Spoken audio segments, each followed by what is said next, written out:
Greetings everyone, and this is a short FYI video on how I created a survey for which I hope all of you will complete. To create this survey, you will go to the main menu on your Blackboard organization or course, and you look for organizational or course tools.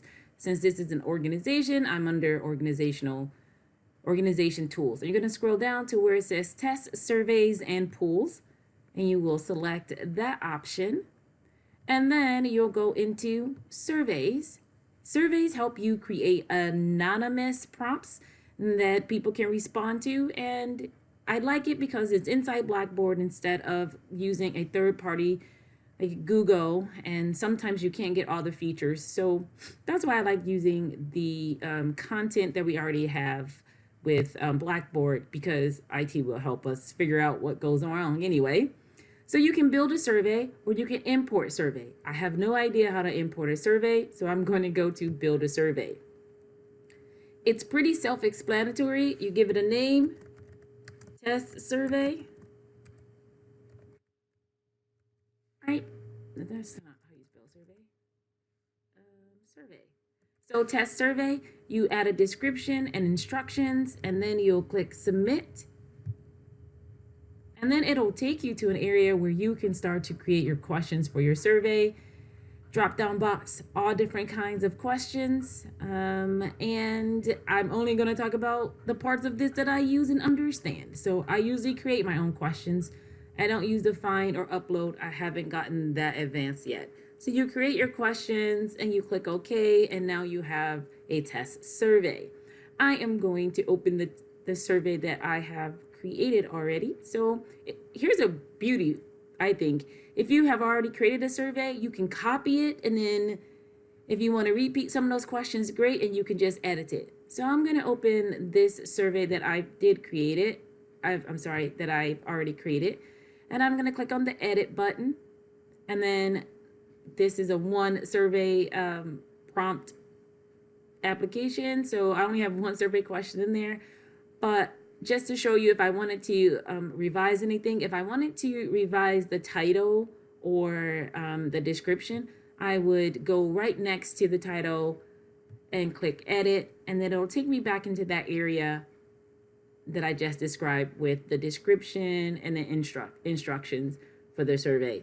But I don't want to mess with any of that, because this is just my short video on how to get started and how I created this particular survey that I hope all of you will complete. So I'm going to click OK. I have my survey ready for me, and I'm just going to upload it so that people can take it. And what I've done here is I've created a survey content area on our Blackboard department site. So I'm going to select surveys. And now I'm moving from how I made it to how I uploaded it. And then I'm going to go to assessments and select survey. Because it's already created, it will show all the surveys that have been created. I'm going to double click and hit submit.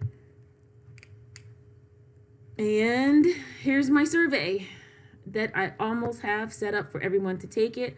There are a few other decisions you make. Do I want to show the survey description? Yes. I usually say yes to all of this.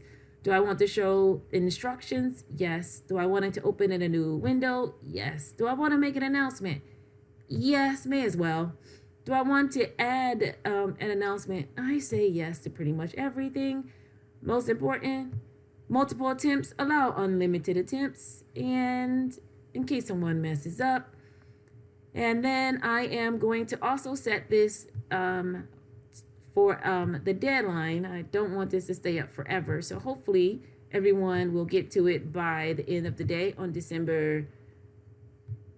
At the end of the day, actually I'm going to set it for just slightly over that deadline, because the deadline for submitting it is, well, the due date here, I'm going to set the due date. So this way, you may still see it if you're up at 12:30 on the 15th, but you won't be able to access it because the deadline will have come and passed. So I set the deadline, and do I want to allow you to be able to look at your answers? Sure. So I usually say yes to everything here. And that's it. I'm going to hit submit, and the survey is now in the survey section and ready for folk to take. And that's my FYI.